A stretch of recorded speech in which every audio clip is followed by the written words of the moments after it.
Hey, Geekscapists, welcome to a brand new Geekscape podcast. I'm Jonathan London, your host. If this is your first Geekscape, strap yourselves in for some pop culture talk, movies, video games, comic books, TV.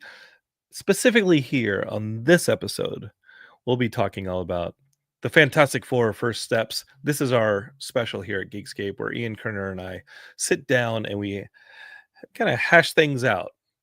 Did we like the movie? I don't even know if Ian liked the movie. As I'm watching the movie, I'm like, oh my God, Ian must hate this film. He must hate this film. As I'm watching it unspool before me, I'm just like, Ian might actually leave in the middle of this film. Ian might actually not finish this film. We'll find out if I'm being facetious or not here in a bit. I have not actually talked to Ian about whether or not he liked the movie. We did not see this movie together. This is the first Marvel film I actually did not see opening day. Um, it's because of Comic-Con. I was at the booth there with you guys, and I hope you're enjoying your 3 Geekscapes of the week. First one being the Comic-Con special that we recorded right there at Comic-Con with all sorts of friends and special guests. That was a blast. I love doing those specials. And then the second one, Chuck Russell and the PR team over at Katrina Wan moved the schedule so that I could talk to Chuck Russell, director of The Mask, Nightmare on Elm Street 3, the brand new film Witchboard coming out August 15th. He's such an inspiration for me. He's got a great sort of comic book camera, a moving camera that I always thought was I don't know, a step above more, a more average, a pedestrian sort of. I don't want to call any director a pedestrian, but like you can just do coverage, and we talk about this. Chuck Russell and I talk about this, but like a director can just do coverage, and they can just kind of, they can just sort of support the scene. But I feel like Chuck Russell and Sam Raimi and Frank Darabont and that kind of school of filmmakers, they just kind of have a different camera and they don't just support a scene, they don't just deliver a scene, they enhance it, they do a little bit more. And we talked about that. It's so much fun. So if you're listening to the Fantastic Four special, hopefully you've seen the movie because Ian and I are about to spoil the heck out of the Fantastic Four First Steps. But go back and listen to the Comic-Con special. Go back and listen to the Frank Darabont conversation. The Comic-Con special is only on the audio feed because we didn't do video. It's only here on iTunes Apple Podcasts. Is that what they call it? Apple Podcasts, Spotify. So it's only a podcast. But you can see me talking to Chuck Russell there on our YouTube channel, Geekscape TV. And there's a lot of cool content on that channel, especially coming out of Comic-Con. The team just really, really, really kept the pedal to the metal, and they made some amazing content. There's going to be a lot more coming. Yesterday or this week on the Chuck Russell episode and on my socials, I said that I'm joining the moderating team at GalaxyCon. That's going to be a lot of fun. I know who I'm interviewing in San Jose mid-August, and it's a dream. I said, hey, can I talk to this person? They said yes. Hey, can I talk to this person? They said yes. Even if I'm not moderating, some other stars, I definitely get a chance to maybe ask them for a little, hey, you got 5-10 minutes to talk to the Geekscapists here for the podcast. I'm gonna see the comfort level on that stuff, right? I'd love a partnership between GalaxyCon, which is the biggest convention, pop culture convention currently in the country. I think they and Fan Expo are kind of in a little bit of a horse race who can have most cities. But I'm the new guy, so I gotta kind of feel things out and be like, hey, how is this going to work with bringing content from GalaxyCon to Geekscape to promote GalaxyCon? Because I'm starting in San Jose. We've already talked about a few more cities coming up. I've said yes to a few. So check the schedule and then hit me up on the socials. Be like, hey, are you going to be at this city? Are you going to be at this city? And it's not just GalaxyCon. They have like a Nightmare Weekend, Horror Con. They have an animation convention. It's going to be a lot of fun. So I'm excited about that. But we're here to talk about specifically the Fantastic Four First Steps. And there's a lot to talk about. So I'm going to run the little credits here. You're going to hear the theme song. And when we get back, we're going to talk to Ian Kerner about a movie that neither of us could wait for. Now it's here. We've seen it. I got to find out what he thinks.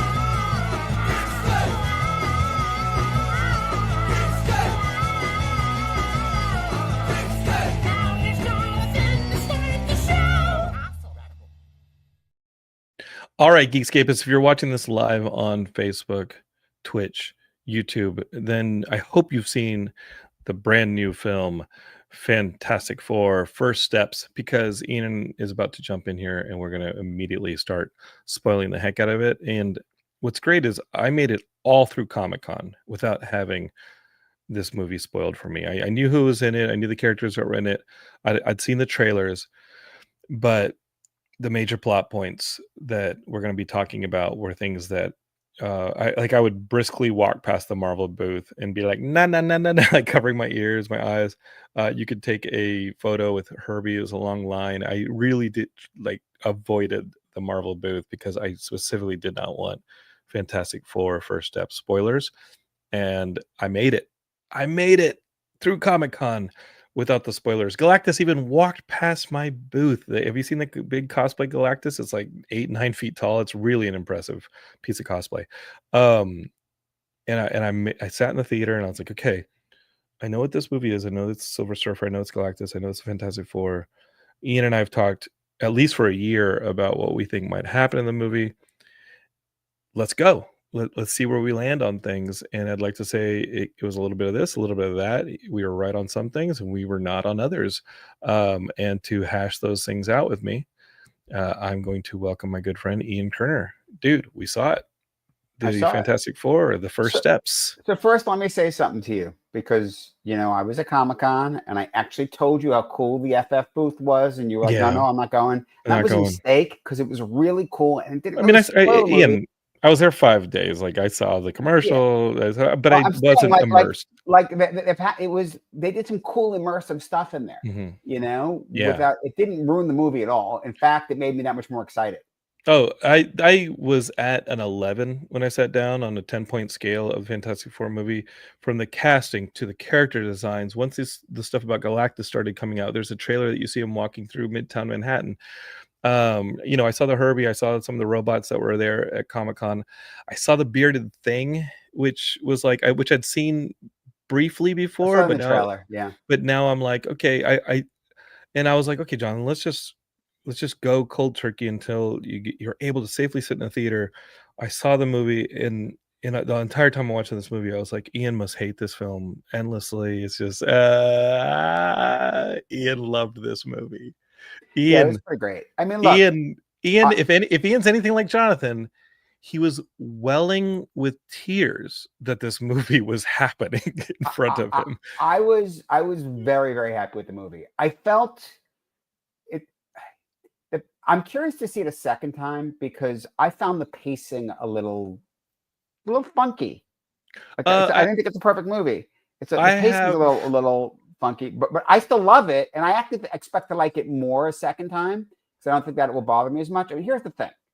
We had a very difficult problem. This is something we've talked about a lot regarding, this property, because it's, you don't want to do the origin again, right? No, but they did a great job of it. They did. Hear me out, because it's this weird thing, right? Like, when you have characters around for a very long time, what eventually happens is the fact that they've been around for a long time is part of who they are, right? Like, Fantastic Four came out in the early 60s. The same thing is true of Peter Parker, Spider-Man, of Captain America, of Iron Man.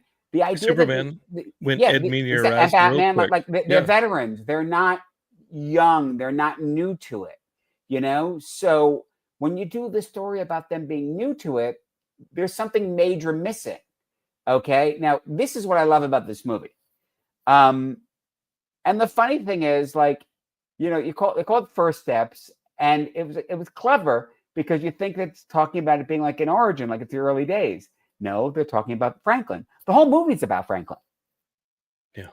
Yeah. And I'm glad that wasn't spoiled for me, that this was a major plot point. It was, as someone with a 1-year-old, I was like, Heidi just started crying. She's like, this is brutal. And when we started going to Galactus's one ship, when I started being like, I just kind of held, I'd not seen any of the one ships. I tried to steer clear of the Galactus stuff.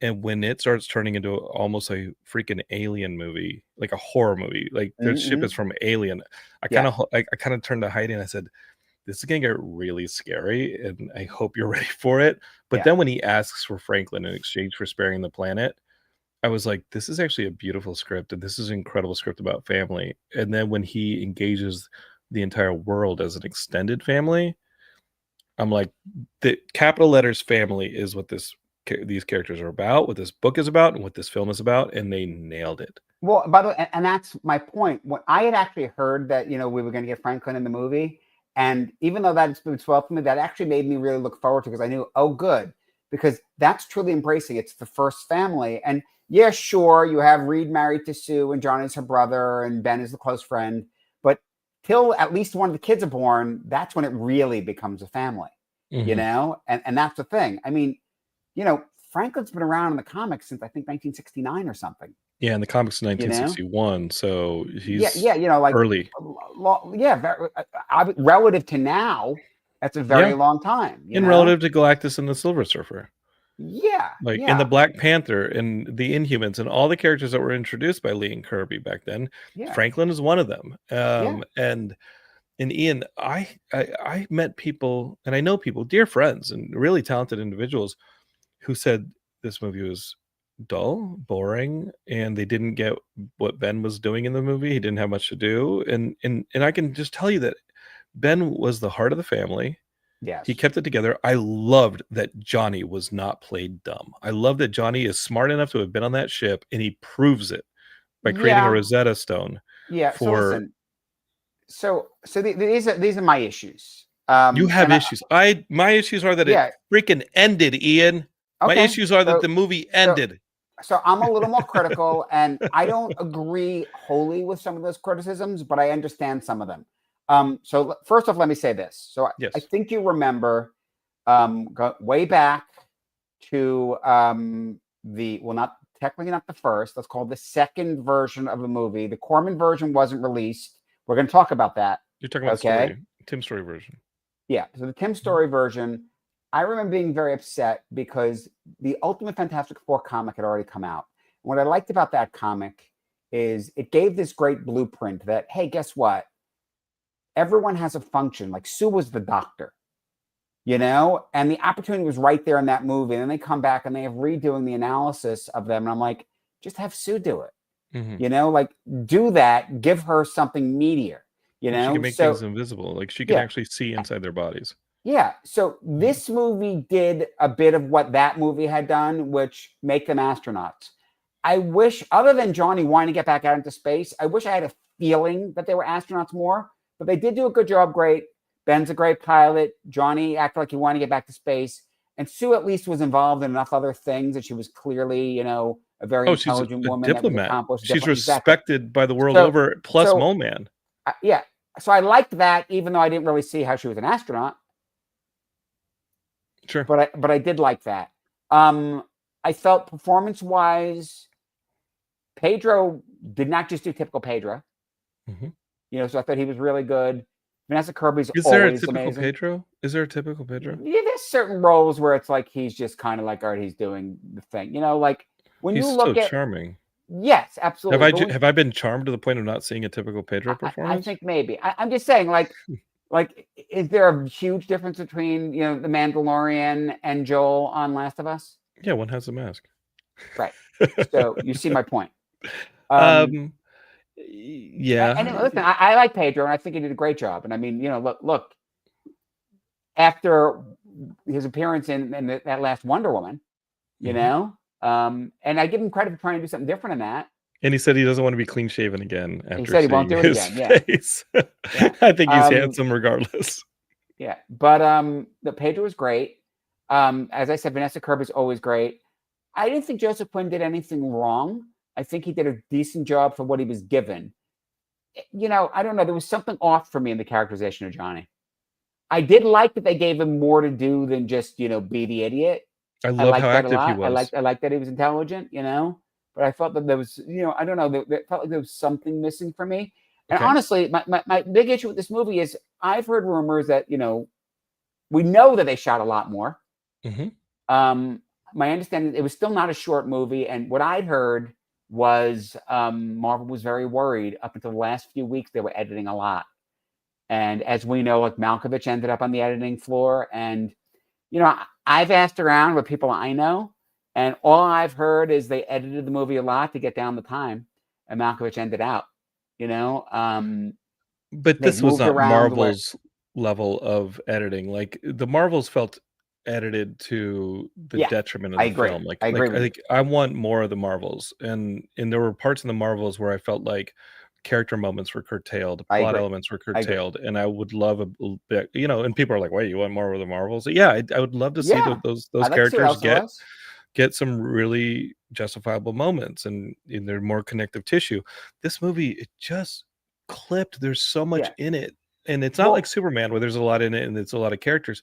The family stuff around the table, I just wanted to hang out in the Baxter building with them. It yeah, was so much fun seeing the dynamics between them. And then when they go to Galactus's ship and it is freaking alien, yeah. that's just horrifying. When Galactus shows up and looks down at them and they are completely powerless. And then when And, Reed comes back and can't solve it, it's beautiful. and let's talk about the fact that, you know, way back when, again, with the Tim Story Fantastic Four, the conversation about Galactus was, oh, it would be hokey to have just the giant guy. That was not hokey at all. It was I mean, it badass. was badass. It was It was menacing. The badass. scale of it was And there was fantastic. machinery that each of the Fantastic Four could like try and attempt to derail, like Reed unplugs something, Johnny blasts through some cables, but there's no stopping this guy. You needed the No. most powerful member of the Fantastic Four to stop Galactus, and she does at the cost of her life. Mm-hmm. And then you get Franklin's power, and he is Omega, Omega, Omega level. And I loved it. I loved it. Heidi's like, is she really dead? And I said, yeah, she's dead. And just wait. Just wait. Mm-hmm. Like, you're gonna see that Franklin is like, he's got the power cosmic. It's amazing. Like, he's the freaking, Which, by the way, is, you know, nod back to the Tim Story ones where, you know, she dies and Silver Surfer brings her back. yeah, the Tim Story movies. I think, you know, you had Christopher Columbus a part of that. There were a lot of really talented people, Tim Story included, a part of that. And I think the thing for me with the Tim Story versions were that they were so close but no cigar. When you had, you know, a little bit of the lighter stuff, like you got influence from the Raimi Spider-Mans at the time, where there's some levity to it, the Johnny Storm stuff. But then you have a scene where like the Thing sits down at a diner with Doctor Doom, and I'm just like, or Doom is actually on the ship. Like, I actually like that Doom's not in this movie. Yeah, it bothered me. Latveria is, Doom is not. Well, those movies, I didn't like that they felt the need to mutate Doom the way they did. Exactly. You know, that bugged me in those movies, and putting him on the ship, that bugged me.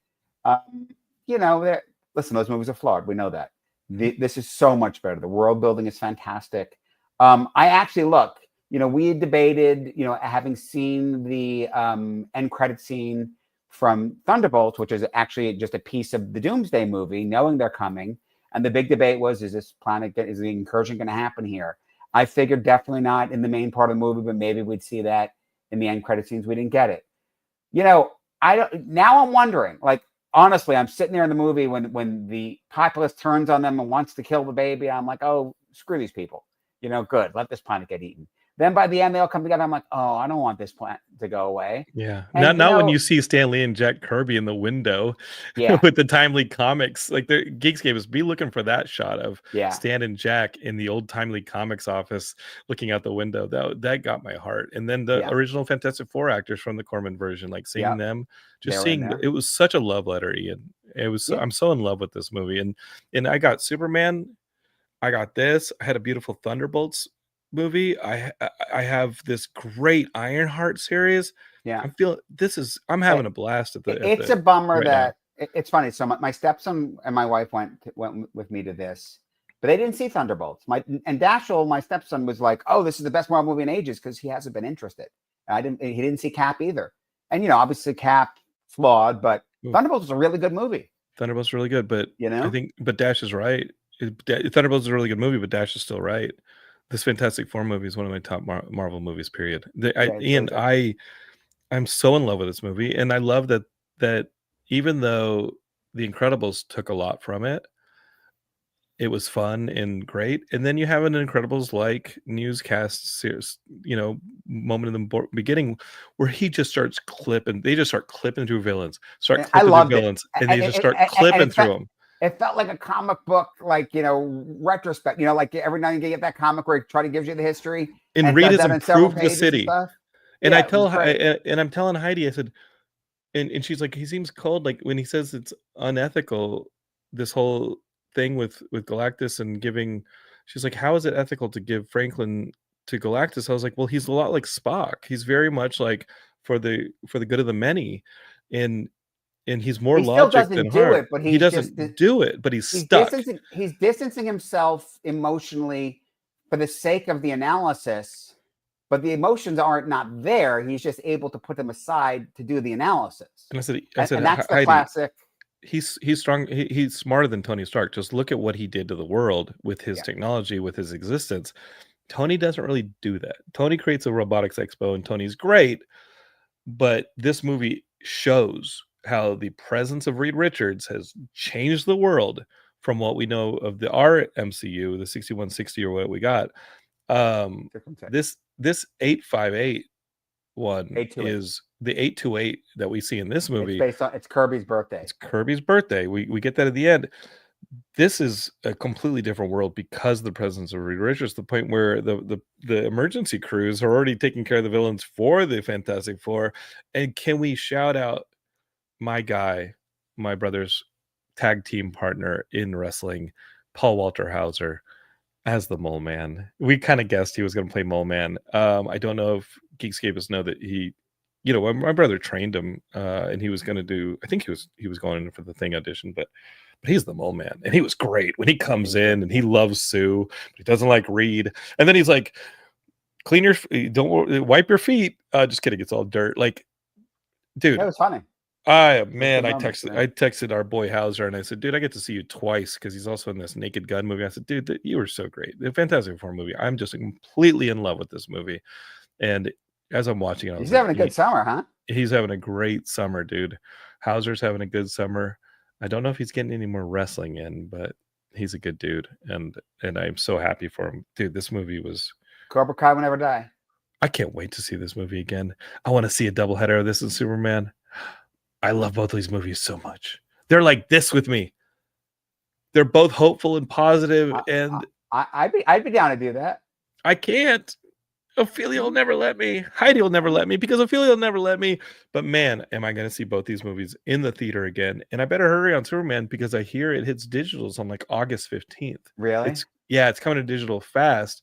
Not necessarily HBO Max or the Warner platforms, but I think it's going to VOD pretty quick on the Superman stuff. My family was sick when it came out, so they didn't go. And I literally just said to my wife earlier about, like, well, look, we still go, And she's like, oh, I could wait for it. I'm like, come on. I'm so in love, here, so in love with that Superman movie. I know. And Metamorpho and all this stuff. And Geekscape there is a special on the feed. You can go back and listen to Ian and I talk about and profess our love for the Superman movie. But so anyway, back to this movie. So we have more to talk about here. So we have tons to talk about. Please. Yeah. So, being critical. I mean, I felt like the love interest with Ben, they kind of didn't really go anywhere with that. I thought that was a little. Is that lost in a cut or not? Why not Alicia Masters? I don't know. Mm-hmm. It's a really good question. Do they feel like they did it already? They wait a minute. The Puppet Master, but then no Alicia. I don't know what the point of that was. And isn't Natasha Lyonne the Star Brand? Just kidding. That's a shout out back to our What If episodes where she voices the Star Brand character. Right. But no Alicia. We got the Puppet Master. Who do you think John Malkovich was gonna play before the Red Ghost? Trimmed? Red Ghost? That's super cool. That's cool.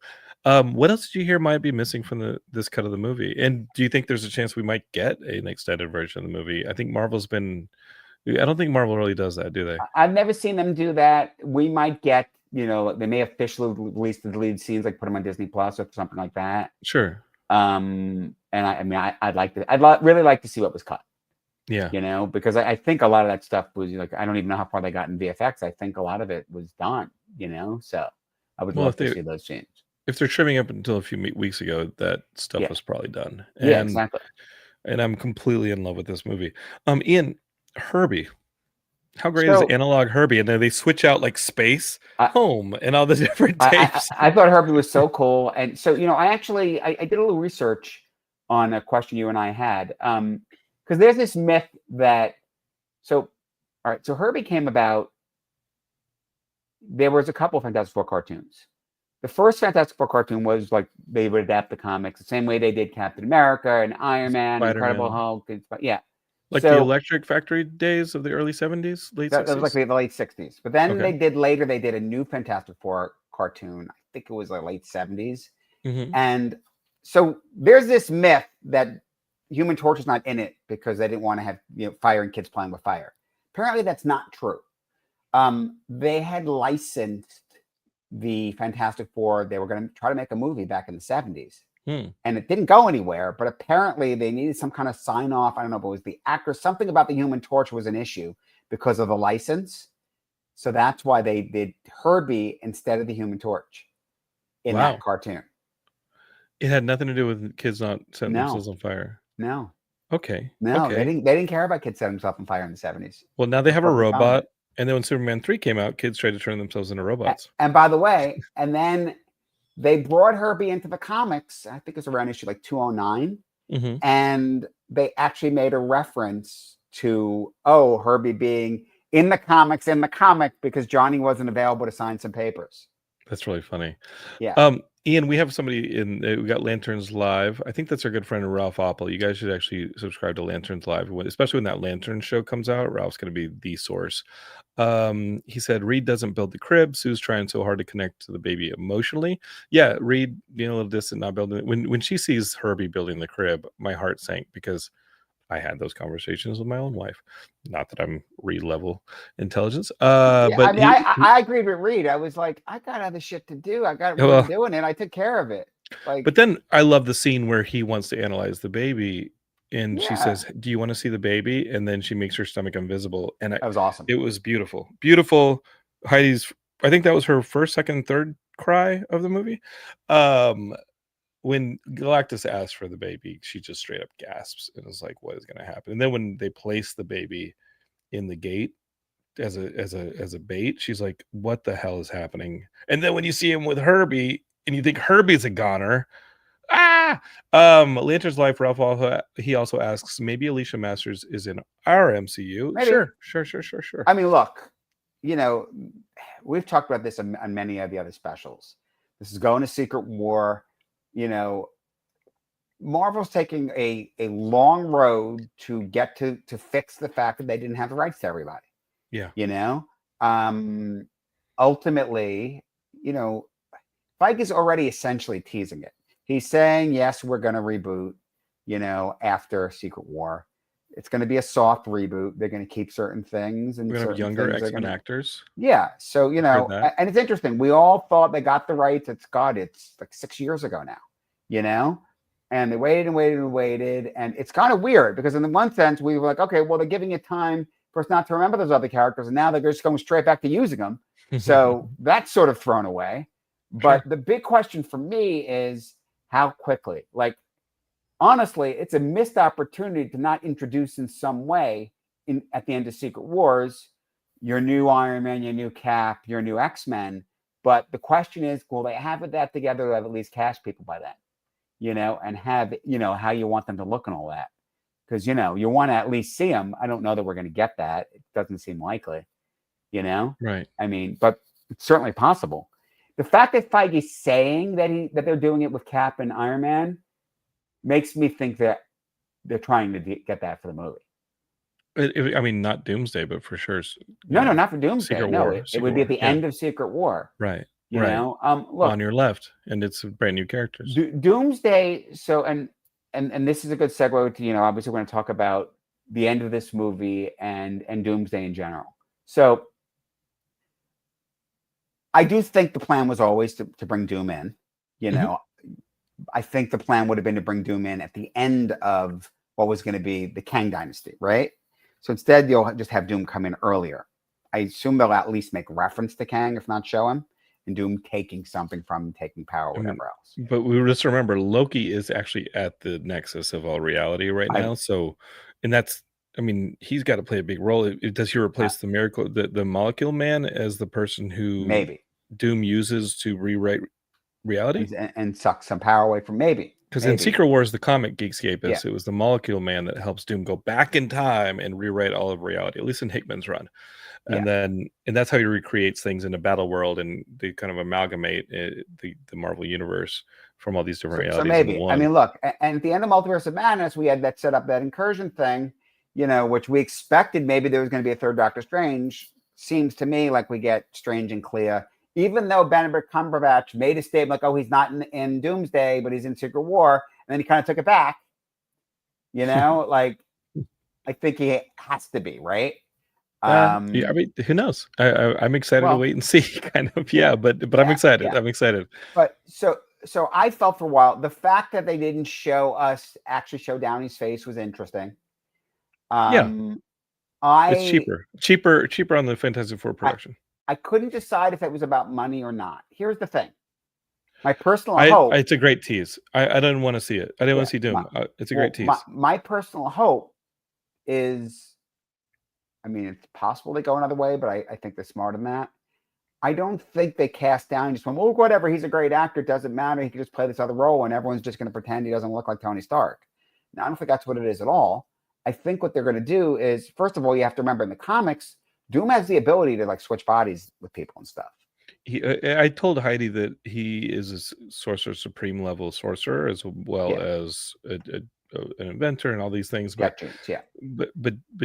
Geekscape he is a superior, like a sorcerer on the level of Doctor Strange, and he becomes the Sorcerer Supreme in periods in the Marvel universe. And Ironheart already introduced this idea of armor with mystical components to it. So Doom's definitely going to be like that, although way beyond it. Way beyond it. It's going to be nasty.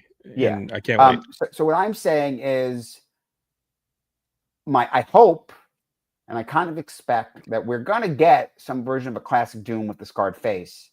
And either he's going to fix his face to look like Tony Stark because sacred timeline and there's a psychological component to that, or what I prefer is there actually is a Tony Stark on the Earth he's from, and he actually takes his body. Okay? Because that's worse. It's evil. And I do hope he's from 828. Yeah.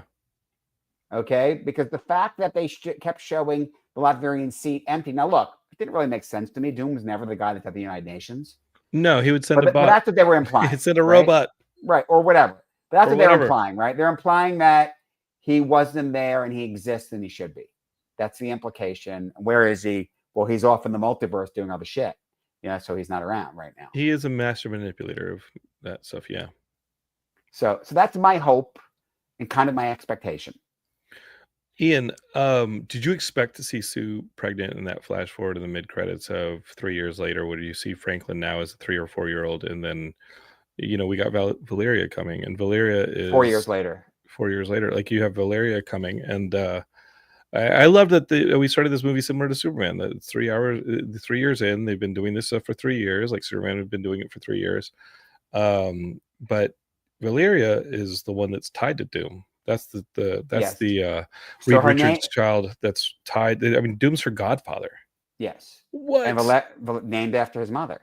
Yeah. What is that? But I actually don't think we're gonna get her until after Secret War. Maybe she's a pivotal part of Secret War, but at the end of the day, it seems to me like the fact you have Doom sitting there with Franklin, they're doing something with that. Franklin is the most powerful being in the 828 at the moment. The other thing I asked myself was, what's the name of Galactus's ship? Is it Ship One or Two? What is it? Ta, T-A-A. Fatu. Fatu because the Ta is T-A-A. Yeah. Fatu is just sitting in T. Fatu. Listen, it's just sitting in the damn orbit. Yeah. They sent Galactus to the ass end of the universe, and the Silver Surfer with him.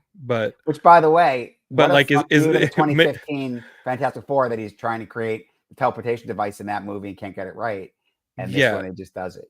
So he does this teleportation device. I love the ending. I wonder why Sue didn't just push Galactus in the first time when his tiptoes were almost in the transporter. That being said, hey, let's see you do it. I mean, it killed her, so it's not easy. That being said, Thought 2 is just sitting in orbit. Just sitting in orbit. Does it have adamantium on it? Maybe. I mean, listen. Here's the question: Is when Galactus somebody not? when You somebody know, just leaves an all powerful thing somewhere in the Marvel universe, maybe it has adamantium. one on of the it. things I expected, and I still think may happen, certainly, after the merged world or whatever else, but Galactus essentially seems like this version of the Celestials we get in Eternals, right? Yes, I mean he is adjacent to the Celestials. I mean, there's so many old characters in the Marvel universe. We've seen the Celestials several times.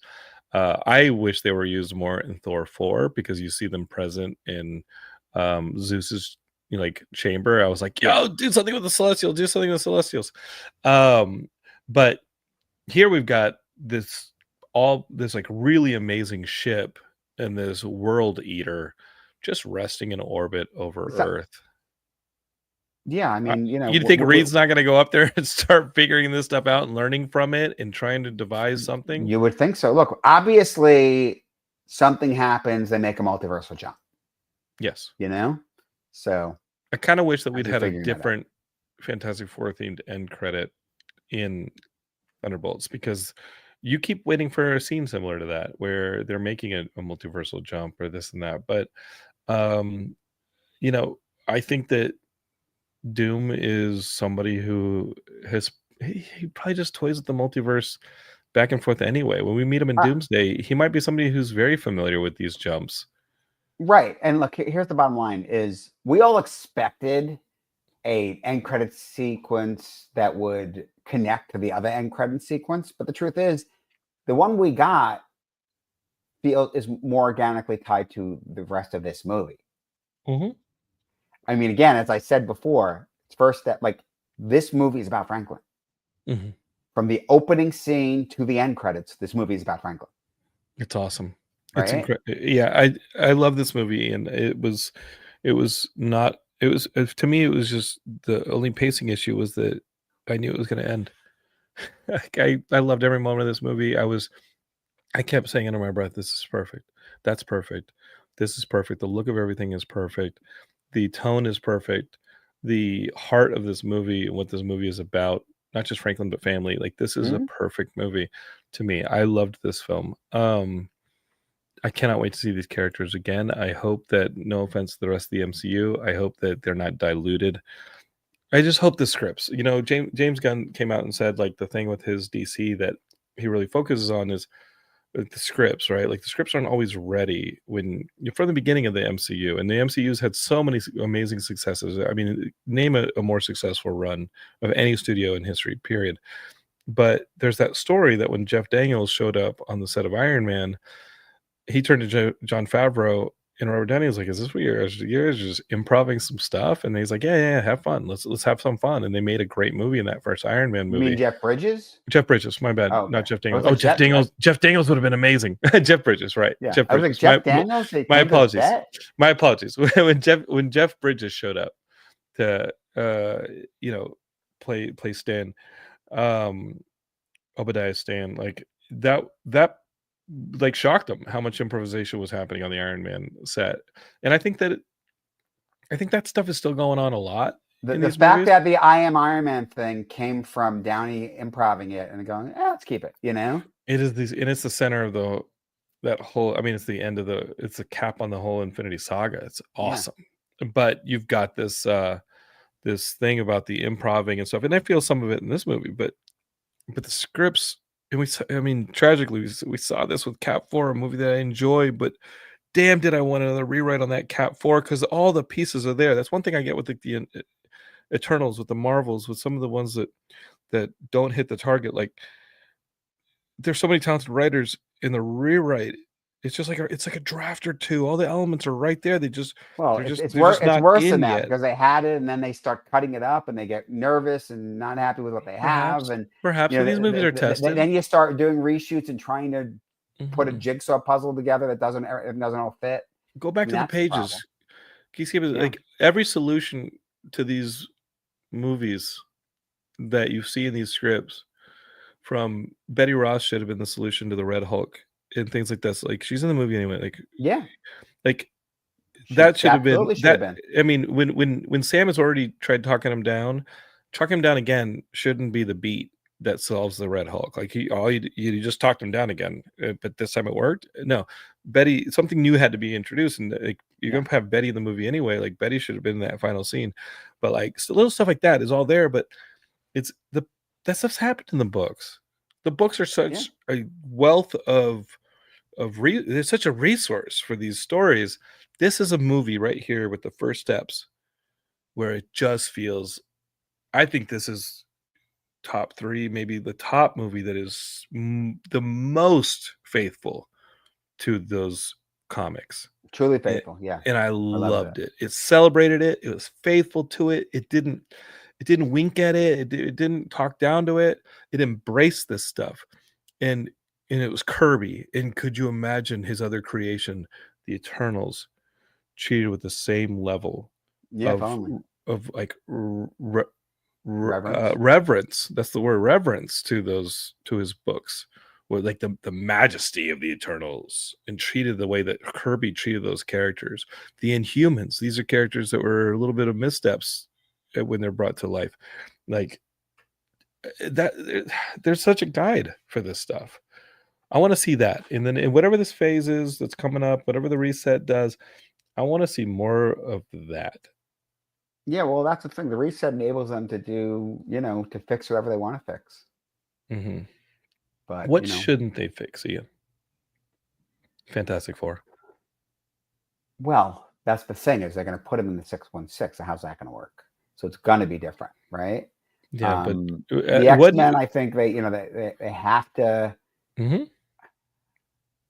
I'm not There's sure going to be a new X-Men. They'll be younger, but they don't have to be that much younger. Like I think what they're going to do is they're going to say, okay, look, these characters have been around a while, even if you don't know them. The X-Men have been part of the world, so you still have, adult X-Men and levels of X-Men. You can have the younger, mutants also, because you don't have to introduce the whole thing. Yeah, and let's keep it a school and this and that. It's been around a while, but they're there and they know Iron Man and Cap.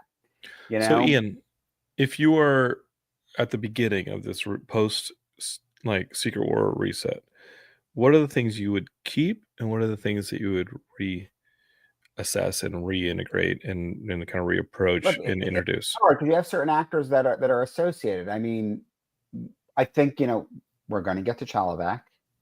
They're going to recast T'Challa. Are they going to do it before that? I don't think so. But I mean, it's supposedly getting ready on a Black Panther 3, and I think you'll have T'Challa in it. I suspect that'll be after. Mm-hmm. After Secret War? we have till 2027 to have a Secret War. So it's not like they're shooting yet. So I think that's going to hit after, and that'll be tied to that, maybe. Do you reapproach the Eternals and the Inhumans, or is that too hard of is the branding on that just need to be re-injected? That's the trick. And they've said Eternals, still may get a sequel of that. I mean, I don't think there's any way. It's hard, right? Every now and then. You can't do it the same way. No, you can't do it the same way. I'm saying, every now and then you get, like the much better sequel, right? It happens, the third Thor was so much better than the second one. But Eternals is so panned, I don't think there's any way to market a second Eternals movie. And it could be the best comic book movie ever made. It could be so perfect and fix everything. I don't think you can do it. I think Ian, you got to bring them back in something else. Would that be a Fantastic Four film? Could be. Because of the Kirby of all of it. And by the way, same thing, Inhumans has the same issue. And I'd like to see that. Do you introduce Inhumans, who are very tied to the Fantastic Four? Right. Do you have Crystal and Lockjaw and all those characters that are very tied? I mean, Crystal dated Johnny. Like times Medusa was in the Fantastic Four. Crystal was in the Fantastic Four. Well, wait, back up. Medusa was in the Frightful Four first. Okay, it's like, do you introduce them? So Medusa in a Fantastic originally is in the Frightful Four, and because she's been pulled into it and these whatever. But basically, then they find out, oh no, she's part of this royal family, and Crystal comes and is a sister and the whole thing. And yes, Crystal's Johnny. Immediately, the romance with Johnny and Crystal's like immediate. Sure. And there's a little bit of a Romeo and Juliet take to it. Slight, but I mean, the Inhumans are deeply tied to the Fantastic Four in the early days. Sure. Do you introduce the Black Panther in Fantastic Four because he was introduced in the books. It'd be nice to have some kind of nod to that. Sure. But I think that Black Panther as a property is so far along and so successful that they don't need it. So I wouldn't expect it. I think basically what I'm saying is that you now have. By the way, and what about Namor? I mean, I think Namor, you keep him Latino if you'd like to do it, but I think Namor needs a reintroduction. Yeah, I didn't love what they did with him.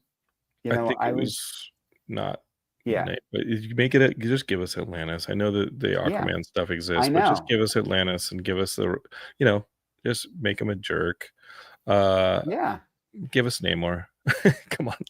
And it could be no more, but there have been some issues with that actor, so I don't know how quickly they want him back. But he is supposedly in Doomsday. Is he supposed to be in? Sure, I'm down. I mean, he rules. I'm saying, did you see his name listed in Doomsday? I'm not sure, but you see, he rules 3/4 of the planet. Let's have him and let's have Mole Man meet up and be like, who owns more of the planet? Let's talk. Who runs more of it?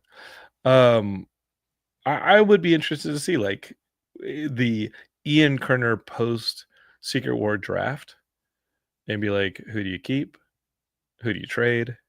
Listen, a lot of it has to do with, whether the actors want to do it anymore, how old they are. There's a lot of aspects to that, Like, you don't want to recast Tony Stark and Steve Rogers, but they're gonna. And Chris Hemsworth wants to do this. I mean, you can have him. Wants to keep doing it. He could. Hemsworth can be King Thor. Yes. So he probably stays. Do you recast Black Widow? Or does Scarlet come back? We have a Black Widow. Okay. We have it's just not Natasha. But, in the comics, initially Yelena is the second Black Widow, and then she becomes the White Widow. Mm-hmm. And it's her and Natasha together. And I would love to see more of that. But, sure. So do you recast her or not? That's a question. So it's these issues exist. Well, Ian, I suspect we'll be talking about this quite a bit more on future Geekscapes. Do you have some final thoughts on Fantastic Four First Steps? Great movie. Go see it. Did you cry? Fun. I teared up. My wife cried. Yeah. I thought it was great. I loved every moment of it. I don't know. Even just the idea of Sue winning over the crowd and everything else on the whole planet just has such a, that 60s comic book feel, and everyone's behind them and all that, and people are human and they have that, that initially they're kind of pieces of shit, but then they get behind them. It's just such a great, feeling, And this team has inspired them. Yeah. And they're heroes. They're the world's heroes. They love them. Man, can I not wait for them to meet up the X-Men, who the world does not love. And we'll see what happens. As excited as I am to see this team integrated into the bigger MCU, it comes with a lot of different cooks in the kitchen, and but at least we have this film, which I think I love incredibly much. It's just this was one of my favorite MCU movies. I mean, I wonder if we don't get look, I think they set up that odds are the new Avengers and the Avengers are going to get into a fight while they're going to the landing zone of the FF. The FF is going to show up and break it up. I mean, what are we going to get there? Sure. I mean, what causes them to come to our universe? Right. And what are they warning from? Are they know it's coming? Or is it Doom created? Or is it this jerk Doom who's the big bad of the Doomsday? Listen, I would like to see that movie. We're going to see that movie. And I can promise you that look both ways when you cross the street. Okay. Listen to your doctor when you need to have a physical. Brush your teeth. And you like to exercise, keep the exercise up, keep a nice regimen, and you have a good chance of seeing that movie, sir. And that goes for all the Geekscapists. Geekscapists, stay healthy, stay well, stay positive, and we will see these movies and we'll enjoy them together. Next up for Ian and I, there's a Wakanda animated series. There's also Peacemaker season 2. There's a lot coming down the pike, and it's just so much fun. So I'm super positive about all this, and I'm really enjoying it. Don't know if there's a Geekscape next week because you guys got 3 this week. you are spoiled. And I love you guys very much. But we got LA Comic Con, we got GalaxyCon coming up. We got a lot of stuff coming up. So subscribe, share all this with your friends. Tell them, oh, you want to be listening to Geekscape. And then we're adding some new shows in September, if not sooner, to the network. So that's going to be a lot of fun. Maybe I have some of those hosts on the show to promote that, because the Geekscape family is getting bigger. And Matt Kelly's just doing a bang up job. It's so much fun. New websites coming. I have to review some designs and all this stuff. There's too much, but I love it. And these are all voluntary, so I will keep my complaints to the minimum. All right, Ian, thanks for doing this with me, dude. Let's go see this movie again. Let's go see Superman and this again. I like it. All right. Love you guys. Over and out. Peace.